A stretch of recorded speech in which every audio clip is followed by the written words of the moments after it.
Yang menteri yang berkuasa itu merekayasa semua aturan, maka itu bebas pajak, bebas bea, dibikin kawasan industri, dan perhitungan royaltinya hanya kepada pemilik IUP. Jadi Cina yang ada di Morowali itu sama sekali bebas dari pajak, tidak ada pajak apapun. Ingat, dikasihnya itu 30 tahun loh, oleh menteri yang sangat berkuasa, sampai sekarang masih ada di dalam, dan rekayasanya dia semua. Nah, pernah diambil kebijakan oleh almarhum Kiai Abdurrahman Wahid, mantan presiden kita, itu menjadi konservasi, dilindungi.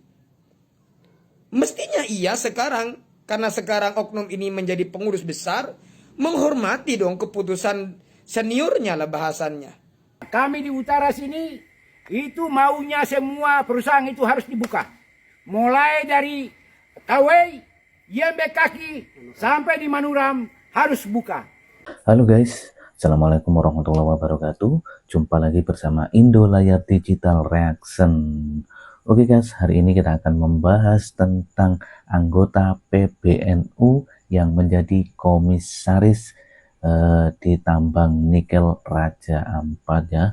Ada juga pernyataan dari salah satu anggota PBNU juga buka suara, dan juga ada pro kontra ya tentang Raja Ampat. Ada masyarakat yang mendukung tambang nikel, ada juga yang menolak tambang nikel. Oke, langsung saja kita ke videonya guys.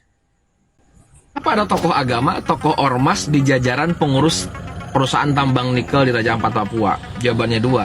Pertama, sebagai alat untuk membungkam sikap kritis ormas atau tokoh agama.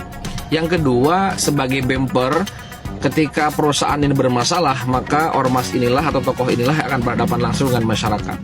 Tokoh ini atau ormas ini kan bisa mengeluarkan dalil, ayat, hadis untuk membenarkan sikap rakus oligarki, sikap rakus dari pemerintah. Padahal seharusnya tokoh agama ini kan menjadi orang terdepan dalam mengkritik kebijakan pemerintah yang rakus, yang merusak. Menurut kalian gimana? Kenapa ada tokoh? Nah itu tadi ya guys, tanggapan dari netizen ya tentang tokoh masyarakat yang terlibat di tambang nikel ya, salah satunya dari anggota PBNU yang menjadi komisaris di tambang nikel ya.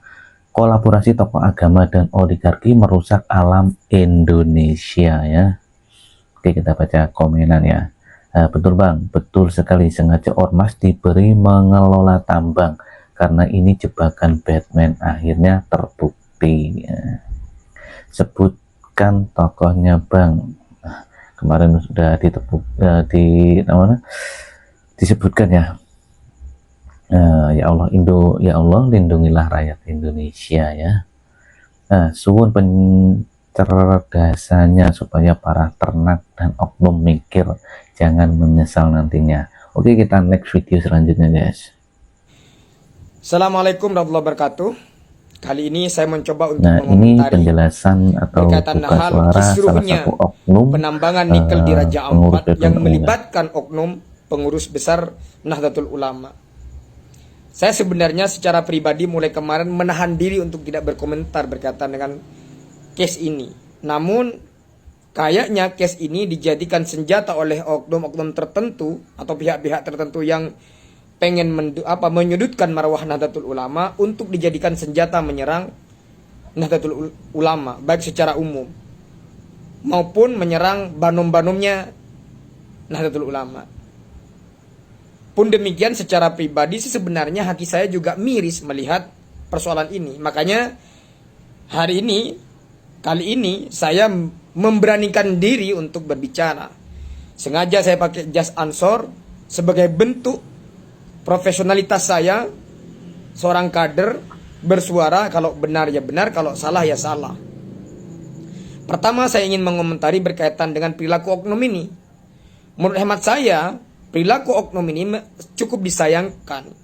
Mestinya ia mempertimbangkan sebelum menerima pinangan untuk menjadi komisaris di perusahaan penambang itu, dipertimbangkan terlebih dahulu, dikaji terlebih dahulu, mengingat dirinya ini adalah pengurus besar Rumah Besar Nahdlatul Ulama. Kedua, melekat pada dirinya oknum ini kan katanya kiai. Setelah saya profiling seseorang ini ternyata pengurus MUI juga. Mestinya karena di dirinya melekat titel seorang kiai, ia punya wisdom, punya kebijaksanaan untuk mempertimbangkan banyak aspek sebelum menerima pinangan untuk menjadi dewan komisaris. Apakah kemudian perusahaan ini memberikan manfaat, bisa menjaga lingkungan dan lain sebagainya, mestinya kan dipertimbangkan itu. Nyatanya kayaknya orang ini hanya ya sudahlah, yang penting dia dapat cuan.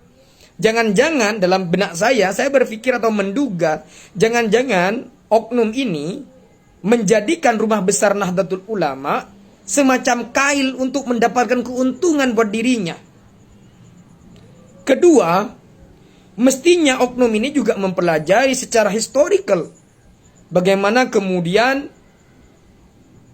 Raja Ampat ini.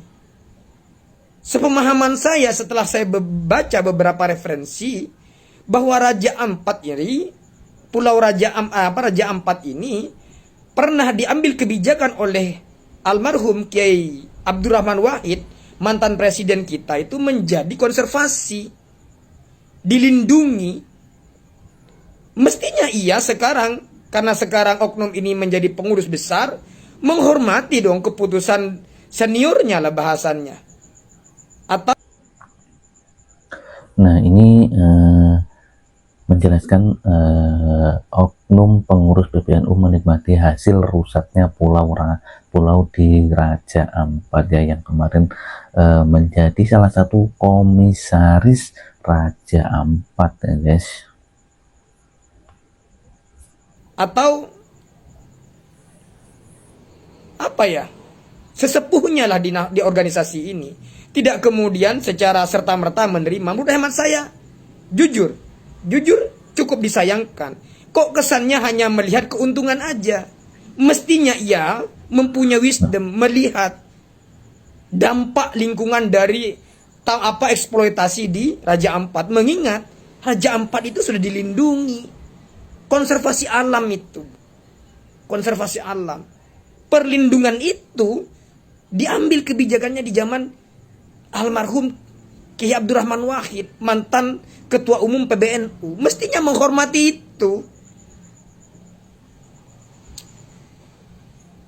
Gimana ya, saya melihatnya orang ini kok kesannya tidak punya, mohon maaf, ini hanya berbicara persoalan moral. Memang tidak ada yang salah, tidak ada yang salah secara norma. Ia mau menjadi dewan komisaris, tidak yang salah. Tapi ini persoalan norma, etika menurut hemat saya. Karena menyandang pada dirinya itu, melekat pada dirinya sebutan kiai, karena ia juga pengurus MUI. Selain itu juga pengurus Rumah Besar Nahdlatul Ulama.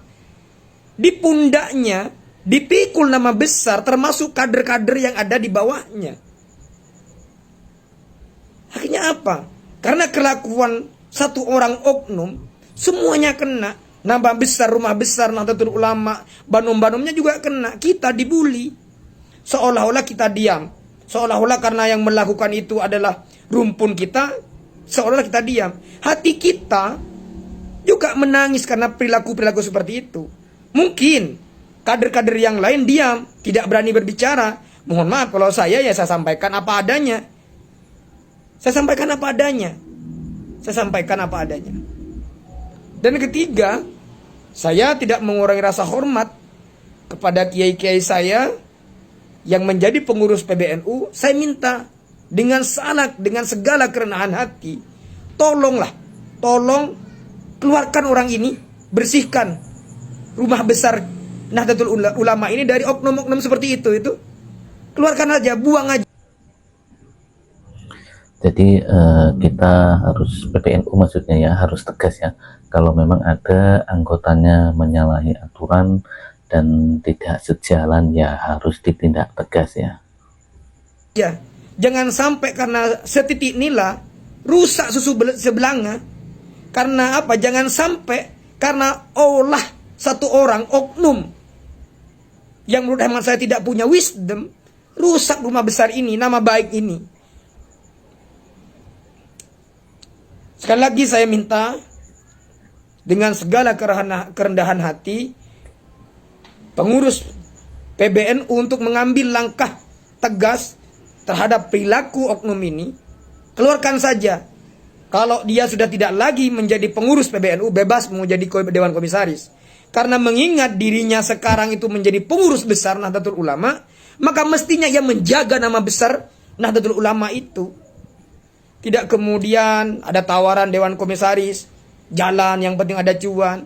Tidak dipertimbangkan aspeknya bagaimana, dampaknya bagaimana. Sekali lagi tidak mengurangi rasa hormat, dan mohon maaf sengaja saya pakai jas kebesaran Ansor ini selaku sebagai bagian dari banomnya Nahdlatul Ulama, bersuara sebagai bukti bahwa kita ini tidak diam terhadap hal-hal yang menurut hemat saya, setidak-tidaknya menurut nurani saya, bahwa apa yang langkah yang diambil oleh oknum ini menurut hemat saya menabrak nurani saya, setidak-tidaknya dari aspek moral. Karena kenapa? Melekat pada dirinya itu adalah pengurus besar Nahdlatul Ulama, kiai yang mestinya itu mengayomi, punya wisdom, punya kebijaksanaan dalam hal mengambil sesuatu itu dipertimbangkan banyak aspek. Nyatanya tidak. Yang dipikirkan hanyalah cuan. Karena saya yakin kalau ia mempertimbangkan secara matang, mengingat di situ juga ada kebijakan mantan presiden yang notabene-nya adalah mantan ketua umum PBNU, yaitu Kiai Abdurrahman Wahid, mestinya ia nolak. Nyatanya ia menikmati itu, meskipun kerusakan terjadi di Raja Ampat. Sekali lagi, tidak mengurangi rasa hormat saya terhadap kiai saya di pengurus besar Nahdlatul Ulama. Saya mohon dengan segala kerendahan hati untuk membersihkan oknum-oknum seperti itu dari rumah besar Nahdlatul Ulama. Terima kasih. Wassalamualaikum warahmatullahi wabarakatuh. Assalamualaikum. Waalaikumsalam warahmatullahi wabarakatuh. Nah, itu tadi salah satu tanggapan dari salah satu pengurus PBNU ya, tentang anggota PBNU menjadi komisaris di tambang nikel ya. Oke, kita akan baca komentar guys. Ormas terbesar dan paling berintegritas di Republik adalah Muhammadiyah. Ya. NU dirusak Mulyono. PBNU sudah bisnis berkedok agama. Iya kah? Gak tahu juga guys. Semoga NU sadar selama ini hanya dimanfaatkan Jokowi, katanya netizen loh guys. Yang lebih miris lagi, banyak kader NU yang datang ke rumah Mulyono. Ya mungkin silaturahmi. Kalian ditawari tambang oke-oke aja. Oke guys, itu tadi komentar-komentar netizen ya. Oke, kita next video selanjutnya. Organisasi ini bikin kacau bisnis nikel di Raja Ampat. Siapa sebenarnya Greenpeace? Baru-baru ini publik dihebohkan dengan aktivitas tambang di Raja Ampat. Mereka banyak yang protes terhadap aktivitas tersebut, dikhawatirkan dapat mengakibatkan kerusakan di Raja Ampat. Terlebih, Raja Ampat ini memiliki kekayaan hayati yang luar biasa, termasuk terumbu karangnya. Tidak salah memang kalau Raja Ampat dijuluki sebagai surga terakhir di bumi. Isu ini bergulir gara-gara ada seorang pemuda yang menyuarakan kalau Papua bukan tanah kosong. Ternyata pemuda tersebut merupakan seorang aktivis dari Greenpeace yang hadir dalam Indonesian Mineral Conference 2025 yang diadakan 3 Juni yang lalu. Pesan yang disampaikan adalah penolakan terhadap tambang dan hilirisasi di Raja Ampat karena terjadi kerusakan lingkungan termasuk kerusakan hutan, pencemaran sungai, dan laut. Lantas siapa sebenarnya Greenpeace kok berani-beraninya mengkacaukan bisnis nikel nomor 1 di dunia ini? Ternyata Greenpeace merupakan organisasi nirlaba internasional yang menyoroti soal lingkungan, berdiri sejak 1971. Mereka banyak melakukan aksi damai tanpa kekerasan yang menyoroti persoalan lingkungan. Organisasi ini juga tidak menerima pendanaan dari pemerintah, perusahaan maupun partai. Lalu Greenpeace hadir di Indonesia pada tahun 2005 di mana mereka banyak melakukan aksi terhadap kejahatan lingkungan.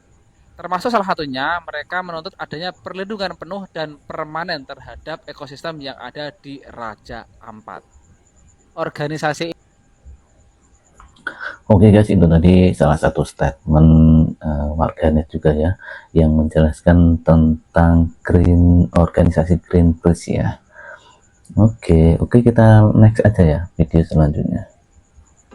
Prabowo cabut 4 izin lokasi tambang yang ada di Raja Ampat. Maksud gue begitu Pak, siapapun yang memberikan izin itu, pemerintah sekarang harus tegas untuk cabut izinnya secara permanen. Kenapa? Yang diuntungkan dari nikel ini bukan Indonesia. Indonesia tuh butuh cuma sekian persennya aja. Mungkin Indonesia dapat uang, tapi nggak seberapa, nggak sebanding dengan kerusakan alam yang ditimbulkan. Yang diuntungkan Cina, kan mereka yang produksi mobil. Mereka yang lagi produksi mobil besar-besaran gitu. Jangan karena uang nggak seberapa, dalam tanda kutip ya, Indonesia alamnya rusak. Kita juga harus mikirin anak cucu kita nanti harus tahu kalau alam Indonesia itu indah. Jadi tambang nikel itu dikirim ke Cina ya guys, untuk bahan baku pembuatan mobil listrik. Itu loh maksud gua. Jangan lupa Indonesia itu negara kepulauan. Apa jadinya pulau kalau terus-terusan dikeruk? Jakarta aja yang nggak pernah nguruk-nguruk apapun, air lautnya lebih tinggi daripada daratan. Ya, ingat kata Timothy, negara dengan SDM rendah mencari uangnya dengan cara menambang apapun yang ada di tanah. Cari uang dengan cara yang lain.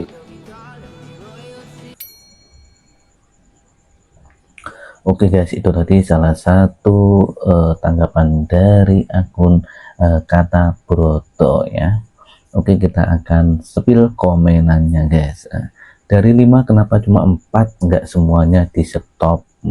Coba cek yang di stop PT apa dan di dalamnya siapa aja.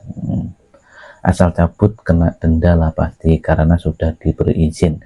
Kalau dicabut pasti ada konsekuensinya. Apalagi yang punya tanah lebih rugi, hanya dapat beberapa persen, tetapi rusaknya sampai anak cucu menikmati kerusakannya. Bener ya. Jangan di Raja Ampat aja, banyak di seluruh Indonesia alamnya dirusak karena pertambangan dan penebangan pohon besar-besarannya. Bener guys ya, banyak di Indonesia itu ya tambang-tambangnya. Mungkin perlu dievaluasi juga ya. Oke, kita akan next video selanjutnya. Kasus Raja Ampat ini hanyalah puncak gunung es masalahnya. Rekayasa Jokowi untuk memasukkan tambang ini di bawah agar lepas dari pengawasan, itu izinnya bukan dari Menteri Pertambangan. Puncak rekayasa tambang untuk mengambil alih tambang, untuk menyerahkan tambang ke Cina, itu Marwali. Supaya publik paham ya, kita bicara dulu lah kenapa terjadi Raja Ampat. Jadi saat itu, Marwali itu izinnya lewat Kementerian Perindustrian dengan alasan hilirisasi, sehingga tidak melalui Sudirman Said dan Said Didu. Itu yang dilakukan oleh menteri yang sangat berkuasa tadi. Dan lihat, pejabat-pejabat kawasan industri Marwali itu adalah bekas Dirjen Perindustrian semua. Setelah itu, yang menteri sangat berkuasa itu merekayasalah semua aturan, maka itu bebas pajak, bebas bea, dibikin kawasan industri, dan perhitungan royaltinya hanya kepada pemilik IUP. Jadi Cina yang ada di Morowali itu sama sekali bebas dari pajak, tidak ada pajak apapun. Ingat, dikasihnya itu 30 tahun loh, oleh menteri yang sangat berkuasa, sampai sekarang masih ada di dalam. Dan rekayasanya dia semua. Nah, ini harus dibuka semua. Itulah kenapa almarhum Faisal Basri menyatakan tidak sampai 10% yang tersisa di Indonesia. 95% itu ke Cina semua.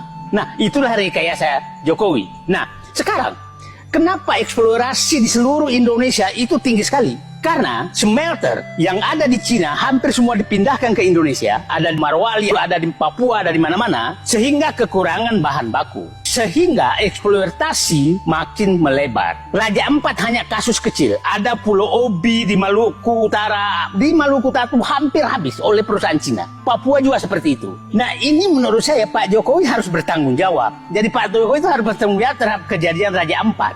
Yang menarik, Raja Ampat ini, wilayah tambangnya PT Greg itu sangat jauh dari wilayah Eco Green-nya Raja Ampat. Ada 2-3 tambang milik swasta dan milik Cina ada di sekitar Raja Ampat. Bahlil ini tidak pernah berani menyinggung kalau swasta. Jadi, perlu kita bertanya Bahlil, ada apa sih kenapa dia benci banget BUMN? Dan seakan-akan untuk melindungi swasta, teman-temannya dia.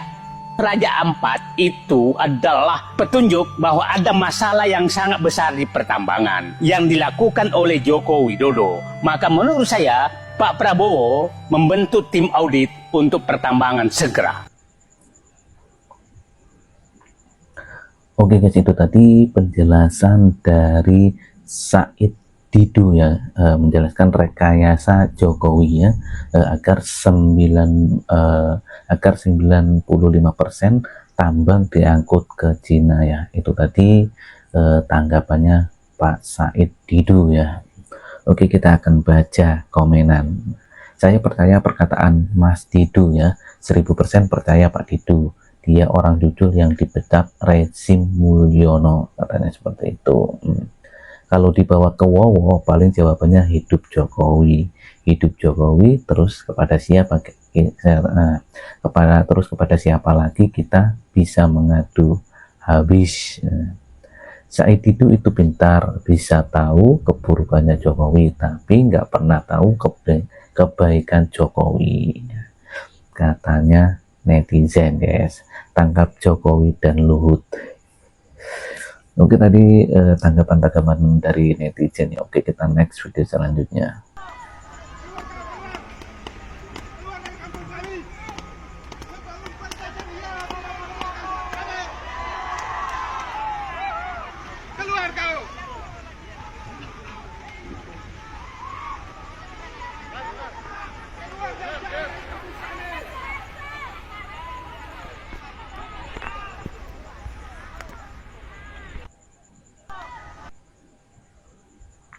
Ini kayaknya video tentang situasi rakyat Raja Ampat ya, tindakan rakyat tolak tambang nikel Raja Ampat Papua ya. Oke, kita next aja ya guys. Sorry. Sudah mulai. Oke, selamat sore Bapak-bapak Doreng yang di selatan. Ya, kami di utara sini itu maunya semua perusahaan itu harus dibuka. Mulai dari Kawei, Yembe Kaki sampai di Manuram harus buka. Kami adalah masyarakat utara yang punya tambang. Kami adalah orang adat. Kami rindu untuk bekerja. Jadi Bapak Dorang yang di selatan, kalau yang punya rezeki, yang punya apa segala di sana yang tidak dapat tambang, duduk tenang di tempat. Dan kami punya yang ada di sini yang punya tambang, kami harus terima tambang itu. Dan yang di Sorong jangan juga ikut campur. Kami di sini. Karena kami di sini. Ini kami adalah masyarakat adat yang berbicara. Jadi jangan ikut campur dengan kami. Kami di sini ingin perusahaan itu buka. Dan kami pun masyarakat, anak-anak yang ada ini semua bekerja. Salam untuk Bapak Gubernur dan Bupati dan Menteri. Kami siap mendukung untuk perusahaan itu harus buka. Buka. Dengan kurang di Raja Ampat. Betul. Dan ini sudah saya kepala suku adat di sini. Betul. Saya ingin untuk itu perusahaan itu harus dibuka. Dan hari ini supaya masyarakat saya, anak-anak saya, cucu saya bisa dapat bekerja dengan baik. Supaya mereka juga bisa dapat uang. Jangan saya mau kasih masuk omset di sini mesti membak, hancur-hancuran di sini. Jadi jangan, kami itu tidak mau omset. Kalau omset itu tempat yang mungkin di selatan itu cukup untuk selatan, karena Tuhan sudah membagi. Jadi ini penjelasan para masyarakat adat ya, untuk segera dibuka kembali tambangnya, katanya seperti itu ya. Jadi Tuhan membagikan kalian di situ untuk bikin omset. Kami di sini tambang. Betul. Ya. Jadi jangan ganggu kami. Kami punya tambang ini berguna untuk kami di sini. Karena kami punya hasil yang ada untuk utara. Jadi kami tetap harus mendukung itu. Kami mendukung. Jadi kalau ada yang larang bagaimana Bapak? Jadi kalau ada yang larang, jangan ikut campur kami. Betul. Jangan ikut campur kami punya pemerintah ini. Sudah atur, dengar pemerintah. Jadi dengar semua itu ke pemerintah. Kalau memang sakit hati saya di situ. Jangan sakit pikir lagi. Karena kami di sini orang tidak pernah sakit hati. Iya. Kalian punya omset, kami tidak sakit hati. Kami di sini punya perusahaan, jangan kamu sakit hati dengan kami. Saya kepala-kepala yang buat resort itu salah. Menurut saya itu resort dan homestay itu harus langsung ke kalangan warga masyarakat. Jangan langsung ke kepala-kepala yang mau buat resort itu. Itu tidak bagus. Baik, dari sebelah sana lagi. Ya, dari saya Mangkale, kalau memang perusahaan tambang mau tutup, ya gampang saja. Yang penting kasih gaji tuh per bulan. Per bulan berapa kah baru perusahaan tutup, begitu. Jamin kami. Justru perusahaan ada itu yang dia bisa mengurangi pengangguran. Bisa mendatangkan pekerja, bukan berarti di utara saja. Paling ya ada dari Sorong datangkan ke Bisa kerja juga. ya kerja di wilayah utara sini. Mangkali itu saja. Terima kasih. Oke, terima kasih semua. Tuhan Terima kasih. memberkati. Salam hormat, salam waras buat semuanya. Hormat. Hormat. Tambang buka. Tambang buka.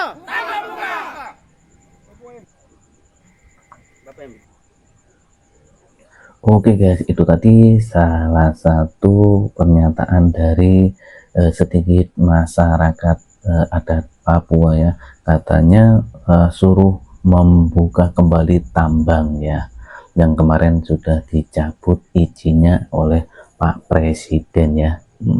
Oke, kita akan sepil komenan guys. Lebih berharga alam Pak, emang manusia cuma Bapak aja. Dari alam semua orang mempunyai oksigen. Dari Bapak semua orang punya apa? Dari kalimat Bapak aja Bapak lebih mentingin keuntungan pribadi ya. Mereka itu sudah dibayar, tidak memikirkan anak cucu mereka dan bencana yang terjadi. Jangan pikirkan uang Bapak, pikirkan alam, pikirkan untuk kedepannya. Oke guys, itu tadi tentang komenan-komenan netizen juga ya. Oke, kita next video selanjutnya. Bapak Ibu semua yang saat ini bicara mengenai Pak Nikel di Raja Ampat, saya mau kasih tahu suku asli yang punya nikel di Raja Ampat, suku Ambel, tidak pernah mencari investor supaya bawa masuk perusahaan, tidak pernah. Yang bawa masuk perusahaan di wilayah kita ini itu orang-orang Papua yang hidup di Jakarta, mengaku diri sebagai orang Raja Ampat asli. Mereka yang bawa perusahaan masuk di Raja Ampat, bukan kita. Kita tidak ada utang budi, tidak ada utang, kita tidak punya berutang kepada investor.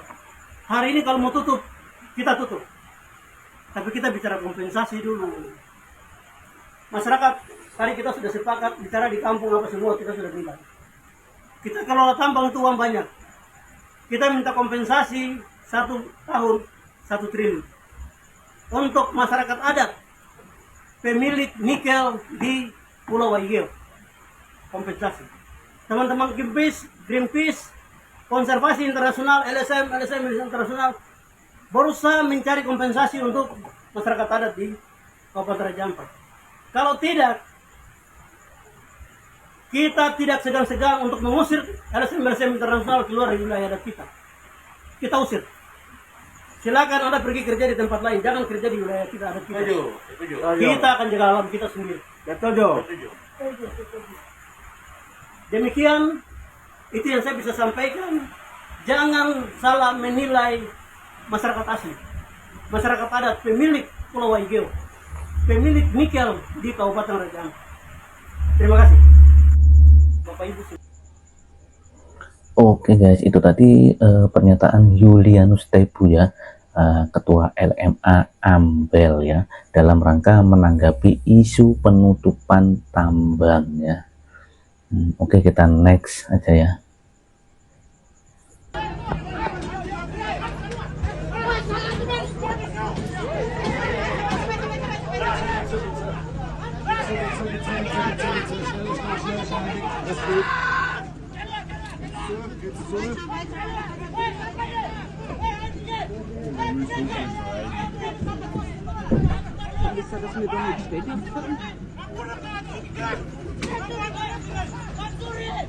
What problem? Ich werde jetzt doch nicht filmen, wenn es dann schon anguckt. Nah ini guys, video tentang masyarakat adat melakukan pengusiran terhadap wisatawan ya. Ini akibat dari ditutupnya tambang, katanya seperti itu ya. Jadi pemerintah secepatnya mengambil langkah cepat bertemu dengan masyarakat agar mencari solusi bersama ya. Memang ada pro kontra ya, ada yang mendukung tambang nikel terus dilanjutkan, dan juga ada yang pemerintah disuruh menutup tambang yang ada di Raja Papua ya, Raja Ampat ya maksudnya. Oke, kita next video selanjutnya guys. Saya mau tanya-tanya sedikit menyangkut isu yang sekarang lagi viral tentang penolakan tambang nikel di Kabupaten Raja Ampat karena akan merusak ekosistem alam wisata di Kabupaten Raja Ampat. Bagaimana pendapat Bapak? Iya, kalau kita mau bicara tentang tambang dengan wisata di Raja Ampat, saya bicara ini khusus kita orang Wajah Utara. Kita orang Wajah Utara ini kalau mau bicara tentang nelayan, mau bicara tentang petani, mau bicara tentang wisata, saya kira apa yang ada ini sebenarnya kita punya daerah itu bisa-bisa saja. Cuma ada kendala yang kita masih hadapi. Yang pertama kita bicara tentang wisata. Wisata di Raja Ampat ini yang selalu muncul di sana itu bukan orang asli Raja Ampat. Itu orang-orang kaya yang punya kapal pesiar, orang-orang kaya yang punya speed mewah, orang-orang kaya yang punya resort. Dorang itu sebenarnya bukan orang Raja Ampat. Hanya don datang, tipu orang Raja Ampat ini, don beli tempat. Baru don jadikan don punya diri itu orang Raja Ampat. Nah, dorang ini yang nikmati kekayaan alam wisata di Raja Ampat. Nah, kita masyarakat ini tinggal duduk jadi penonton. Jadi kasihan juga. Nah, itu yang kita orang Wajah Utara khusus distrik Supnin ini maunya tambang boleh masuk. Supaya tambang ini yang bisa lihat orang Wajah Utara. Karena ibu-ibu di utara ini dorang mau jual dong punya sayur-sayur kemana.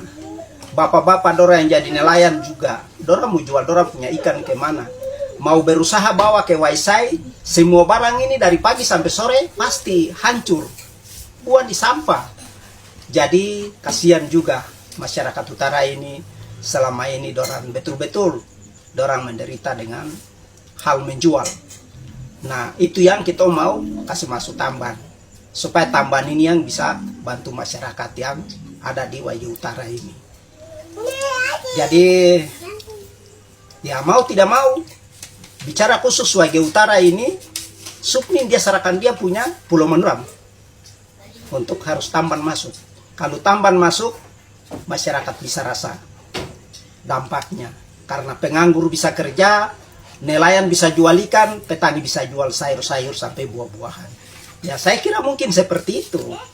Jadi kalau penolakan yang ada ini mungkin kita orang utara tidak setuju dengan itu. Kita ini mau supaya tambang harus masuk. Saya bicara atas nama 3 marga. Marga Ken, marga Wakaf, dengan marga Gaman. Kami siap untuk tambang harus masuk di kami punya Pulau Manuram. Mungkin seperti itu. Toh. Saya mau tanya-tanya sih. Oke guys, itu tadi salah satu tanggapan dari warga masyarakat Waigu Utara ya, menanggapi penolakan tambang nikel di Kabupaten Raja Ampat ya, seperti itu guys. Oke, kita next video selanjutnya guys.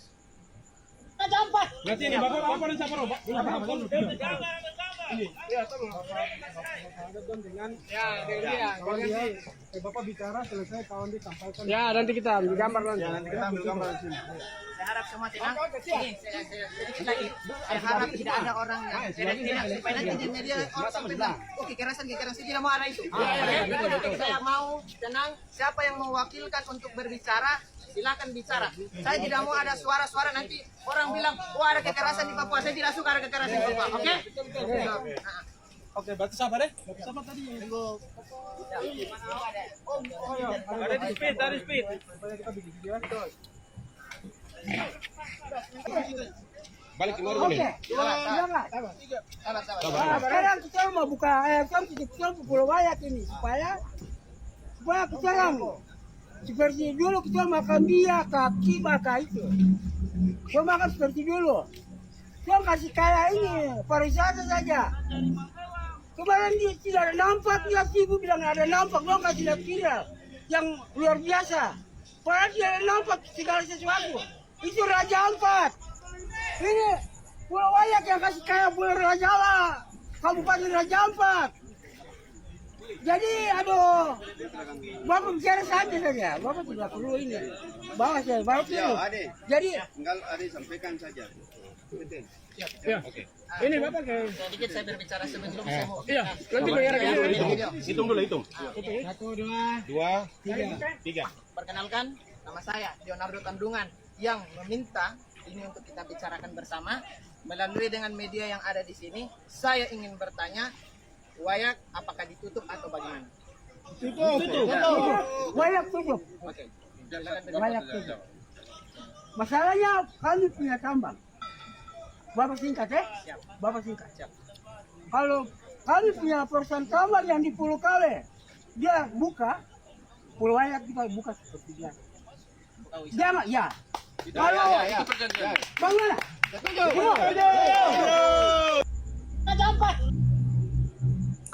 Oke guys, ini penjelasan dari Wayak ditutup ya. Masyarakat menutup Wayak Raja Ampat. Melalui video ini masyarakat menutup Wayak Raja Ampat sehubungan dengan tambang yang viral di media sosial. Tantang tambang di Raja Ampat, masyarakat meminta tambang dibuka kembali ya. Jadi masyarakat meminta tambang yang ditutup dibuka kembali ya. Jadi kalau tambang dibuka kembali, Wayak akan dibuka kembali, katanya seperti itu guys. Oke, kita sepil komentar ya. Kamu ini dengan kempu anak-anak cucu jangan coba-coba injak sorong ya. Masalah Raja Ampat ada pada pemerintah ya, karena tidak mampu menyediakan lapangan kerja. Makanya masyarakat izinkan tambang beroperasi di Raja Ampat. Orang-orang tidak berpikir masa depan. Raja Ampat cuma pikir uang aja.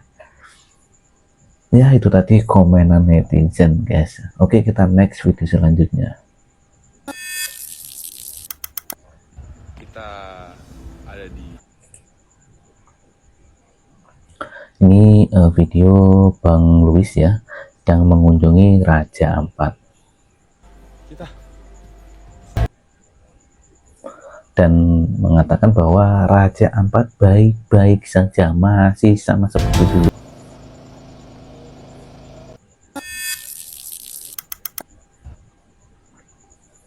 Oke guys, itu tadi video Luis ya, mengunjungi Benomo ya.